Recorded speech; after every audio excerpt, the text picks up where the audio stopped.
first question I love asking in this regard is just why you chose to trust a random stranger to save your marriage.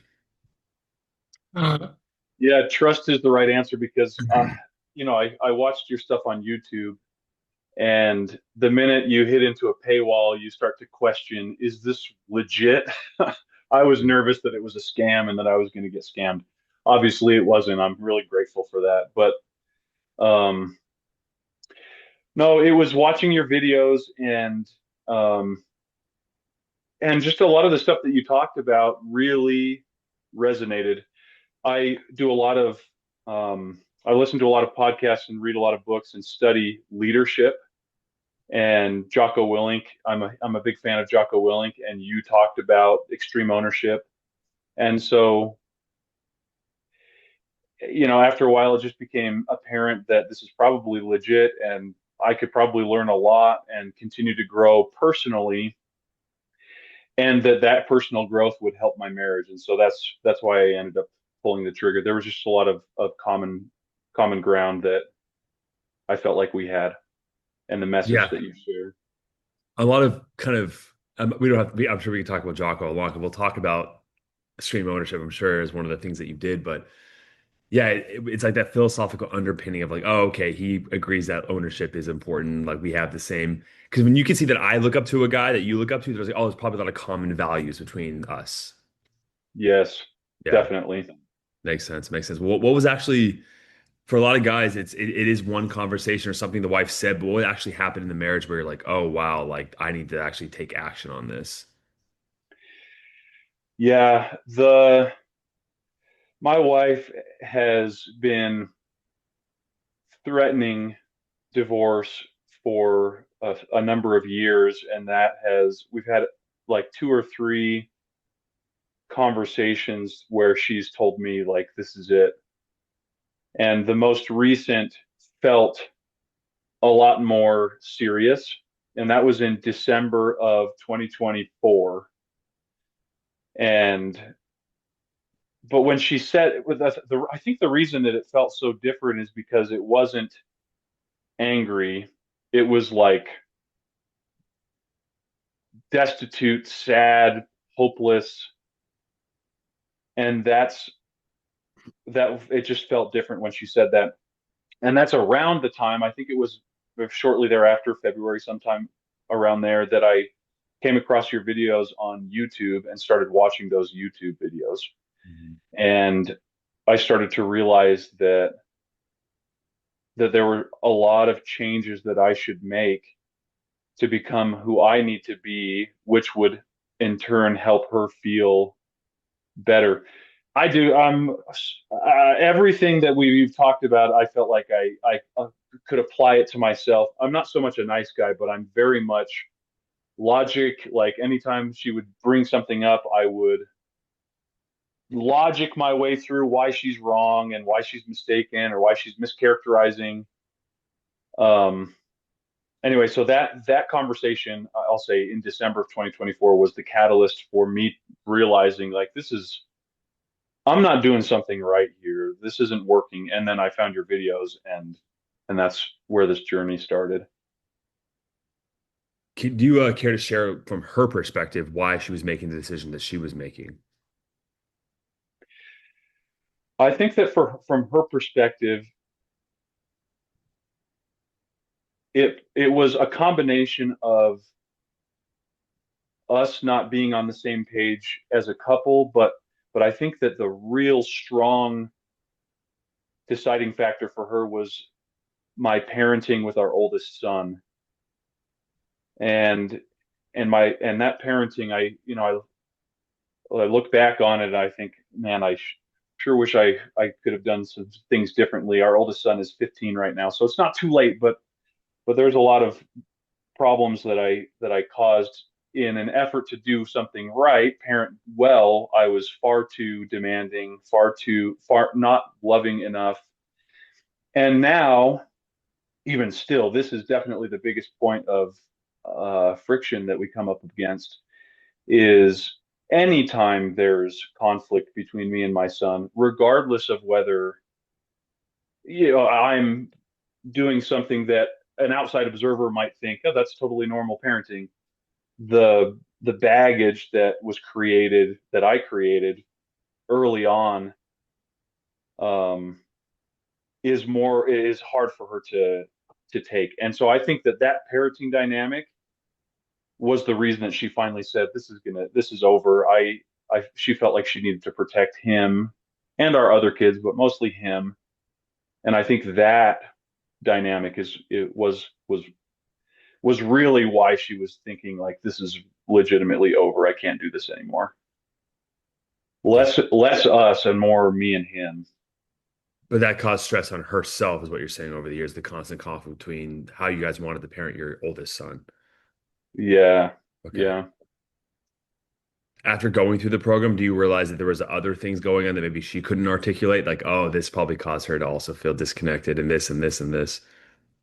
Oh yeah. I chased and I was needy and you know, oh, my behavior for sure. Yes, that you're exactly right. Of course, I'm articulating. I think that if she were to answer it, she still wouldn't even probably articulate any of this stuff, like that Mm, I was not being an apex male, that I wasn't being the type of masculinity that I should be, and that who I am. I was being very feminine. She wouldn't articulate that. She would point to these, problems between me and my son, and then arguments that we would have. She would also say that we're just different people. And she would say that because every time that she would express her feelings, I would logic into why she shouldn't feel that way. And so what she would say is, well, we're just different people. I understand that that's just me being not being a masculine presence, an apex male, leading and being the shore, using all your words. But yes, that's exactly right. yeah.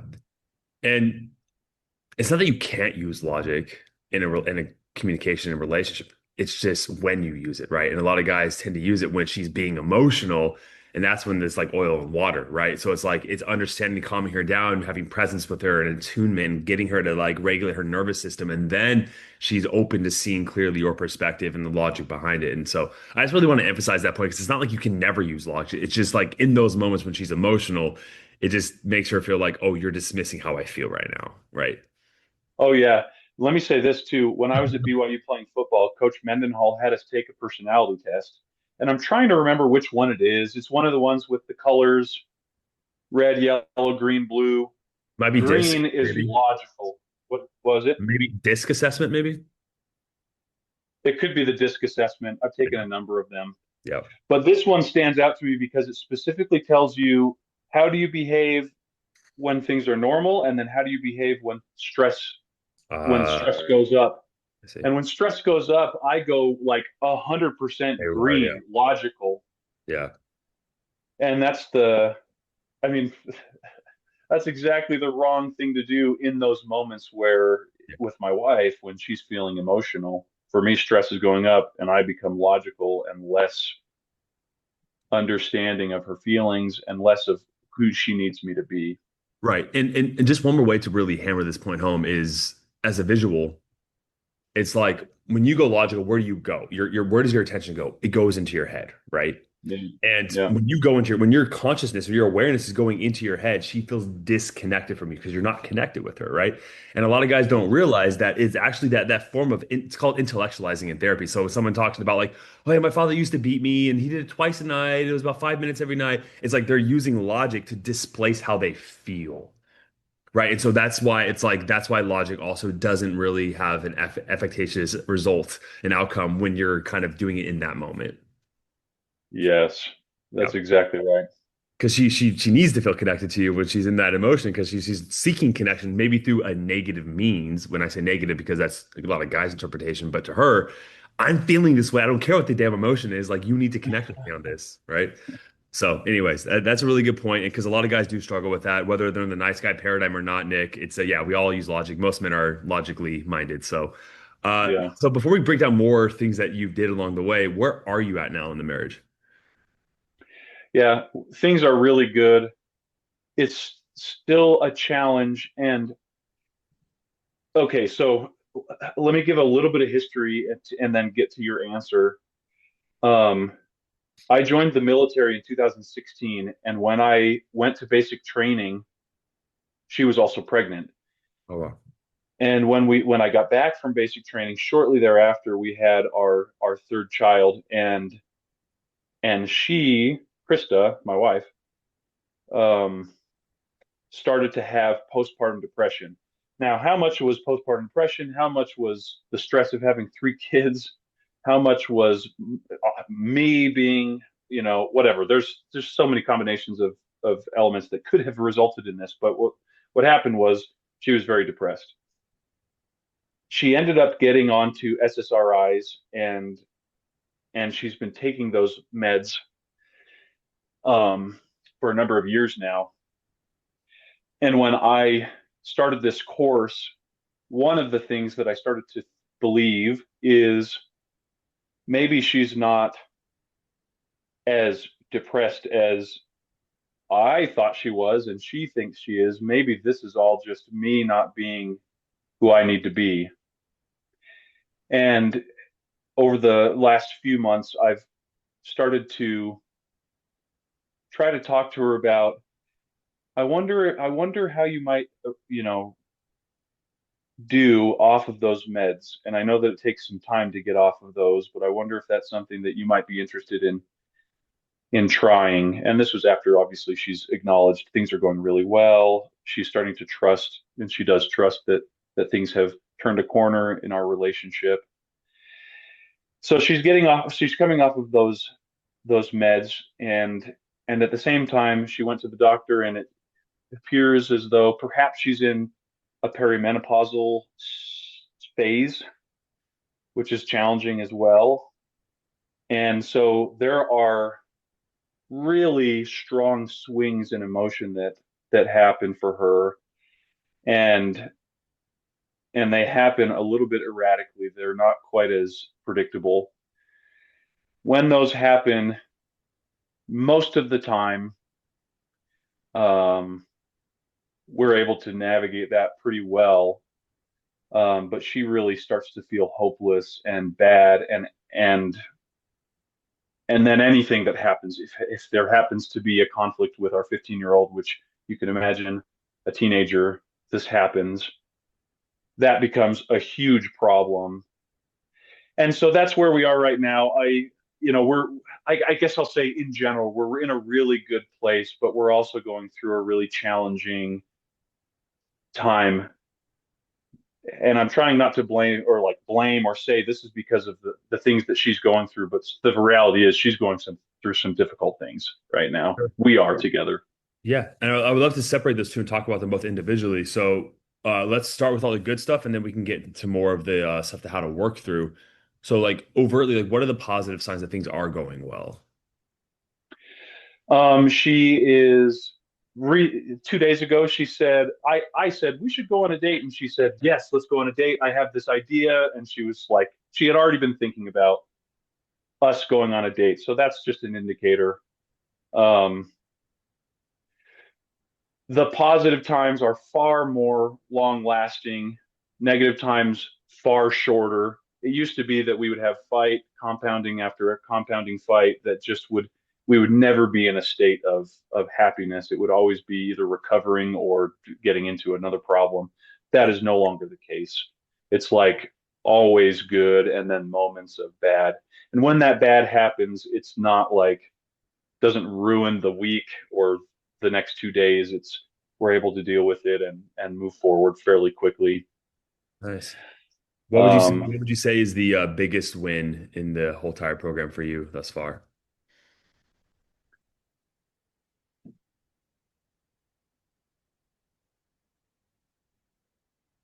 the biggest win is that we are connecting emotionally, and she feels safe to talk to me, and I'm equipped to handle those conversations because sometimes they're also about me. I think that's the biggest win. Beautiful, beautiful. So you mentioned already, not using logic all the time in communication. What would you say is another lesson that you learned in the program that really helped you to get you to where you're at now? Yeah. Um, I'd say probably the biggest thing that I implemented early on, and I continue to have to work on this, but this is like huge. I'll say it in two ways: not being reactionary, Mm.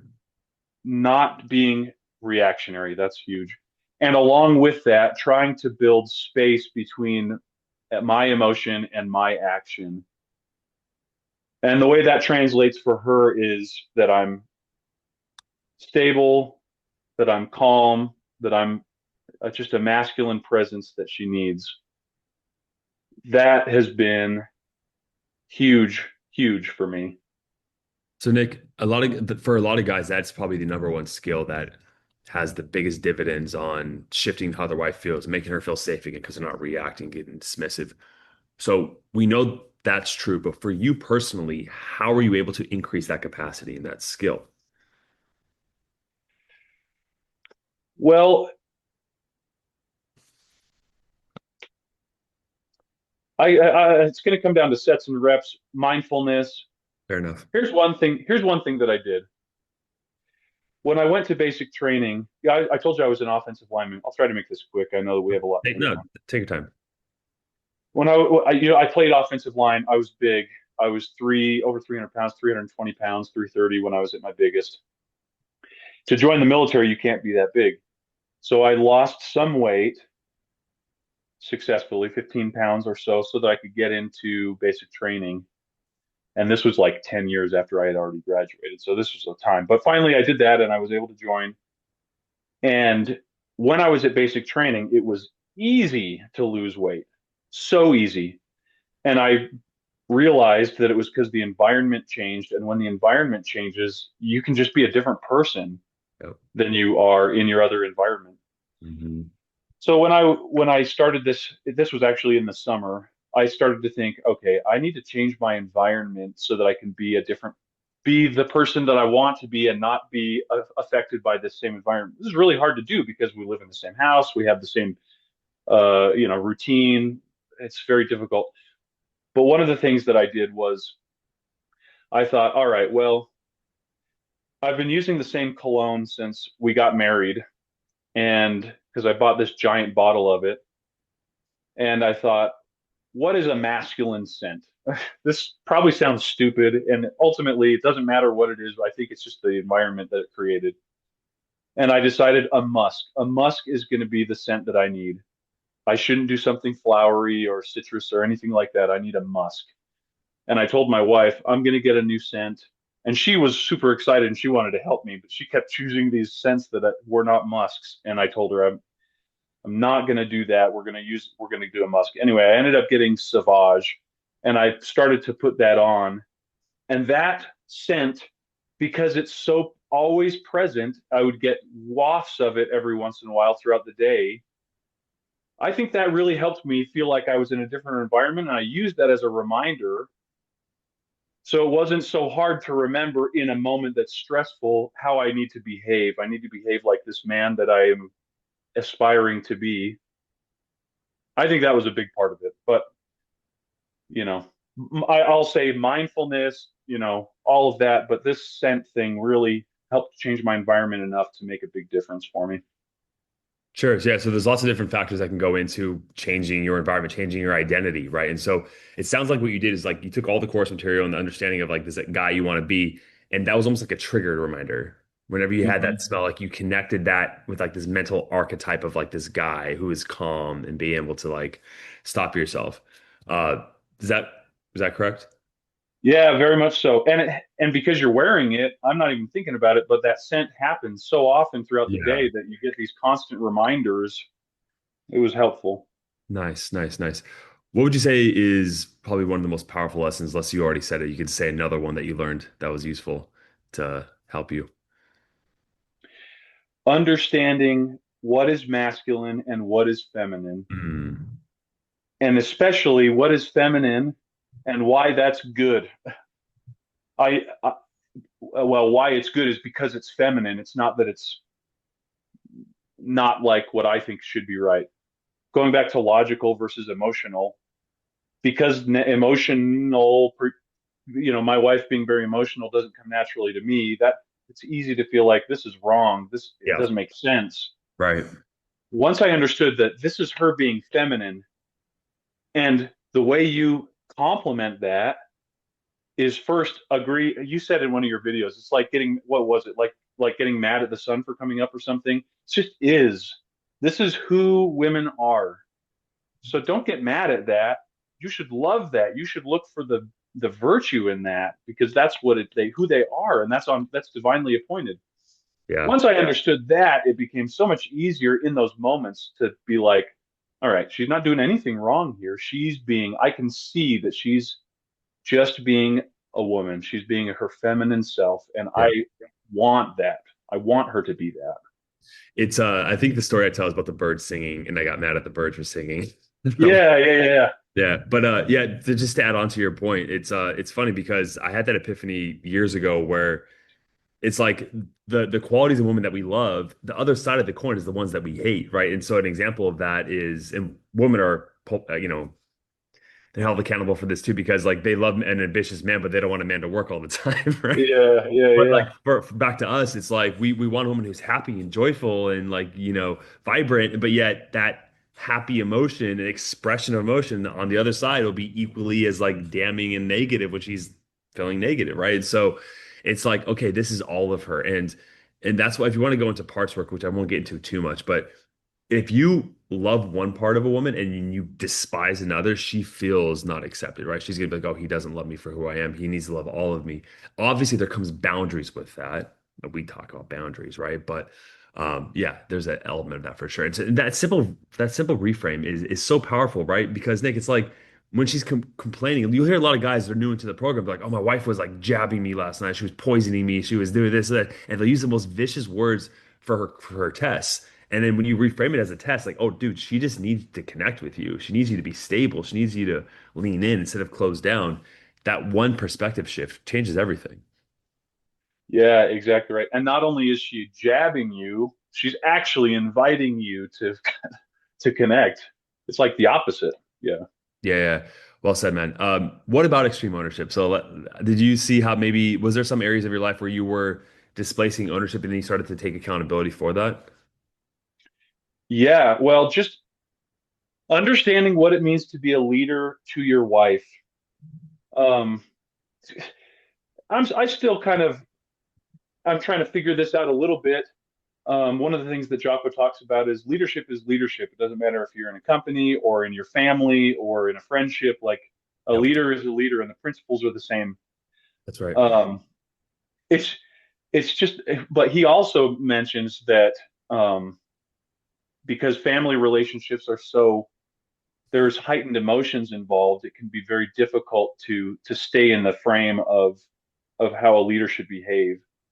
That's that when I heard that on a podcast, I listened to his podcast, and that's absolutely true. Like it's easy to be a leader at work when it's there's very little emotion going on there. I don't have these interpersonal like elements that exist at home.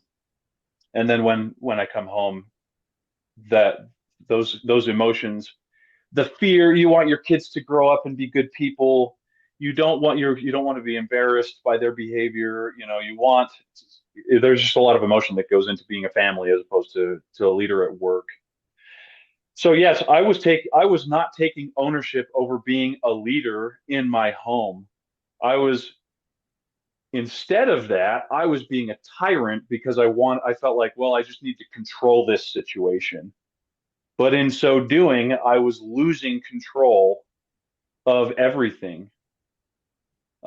And so ref I had to reframe. We talked a lot about a reframing already, but I had to reframe what leadership looks like at home. It's it's easy to not be a tyrant at work because you don't have those emotions, but you get home and you might be thinking you're trying to do all the same things, but really you're doing it from the perspective of a tyrant. You're not giving your kids the option. You're not giving your wife an option. You're just bulldozing everybody into trying to get them to do what you want them to do and behave the way you want them to behave. Yeah.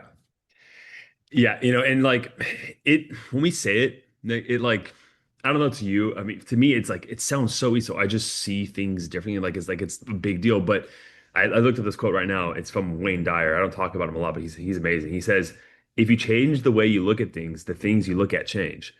Yeah.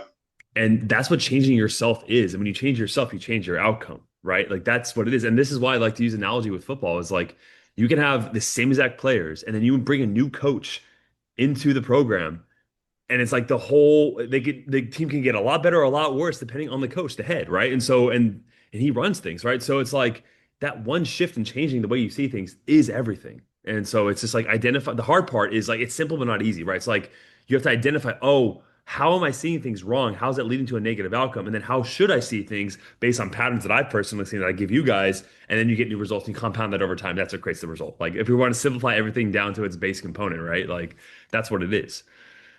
Yes. Oh, yeah. This just came to mind. It's almost changing the subject a little bit. We talked about changing ourselves here. Yeah. Breaking the Habit of Being Yourself was such a great book. Yeah. It has changed my life, and I happen to believe I started doing. You also talk about visualization. Yeah. I struggled with that until I read this book. From a quantum level, understanding how atoms work and therefore how we who we are, that we're connected with our past, present, and future selves, and then on a quantum level, those are all like the same thing. I started visualizing and further that there's so much more connection between you and your loved ones on a quantum level. Like your Yep. charged particles that make you up are like intermixing with them. Yep.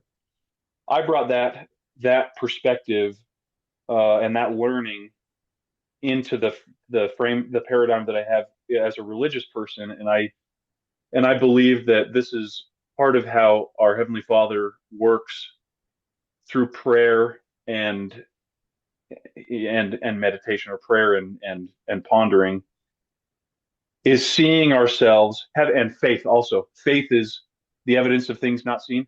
This is the same thing. It's visualizing things as they could be, and that helps them to become the very thing that you visualize.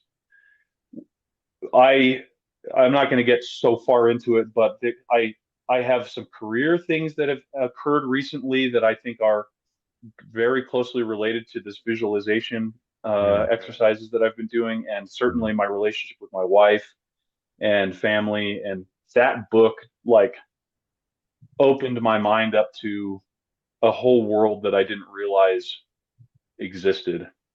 That's beautiful. Thank you for sharing Yeah. that. Yeah, I mean, I don't talk about it a lot. I do in some degree, but I don't go into because it's for a lot of guys who haven't been exposed to that. It's almost like too much. So like I leave little rabbit trails like breadcrumbs for you guys to go deeper with it, but I give you guys like the base component. But that's the one thing I can't teach you, Nick, is like how to have faith, how to have belief, right? If I could teach men how to have, I do my best to influence, but like to if you have the belief that you can make it work with her and you see it clearly, it just takes time. That's all it does. Man, I really want to end this by out. I always ask the same question at the very end, Nick, which is just if you can go back in time, let's say a year from now, and give yourself a piece of advice he needed to hear, what would you tell him about this? It's not a scam. Pay the money, go through the program, and take full advantage. You know, I can't say that I regret how things have played out, because honestly, I'm very happy. And you know, what's the Rascal Flatts song? Hmm. God bless the broken road, or whatever it is. You got to be happy for the path that got you to where you are, and be grateful for that. But yeah, this has been such a good program, and I've really appreciated the learning that I've gleaned from participating, and I'll continue. I'm glad that I have a lifetime membership now. Yeah, amen. I mean, that's one thing that really I don't like talking about competitors, but we offer that, which because I want you guys to give back to the other men of the community, right? Like there's guys that are in the community now that were at where you were, and you have the opportunity to help them not only just to give more meaning to yourself, but to really embed those lessons further within yourself. So there's like a selfish benefit when you do that. So But yeah, man, I just want to say thank you for trusting me and walking the path and putting in the work, because you wouldn't be here if you didn't. And so you had put through all those obstacles, and it's still more work as you know, but I think with the right mindset, man, you're going to continue on the right path. So Thank you. I appreciate being able to talk to you one on one as well. This adds to the experience as well. I really appreciate that. it's great to meet you, man. Hopefully I can see you on maybe one of my group calls on Fridays. I know it's a hard time, but that's when I have mine. So, Sounds great. all right, man, take care. You too. God bless.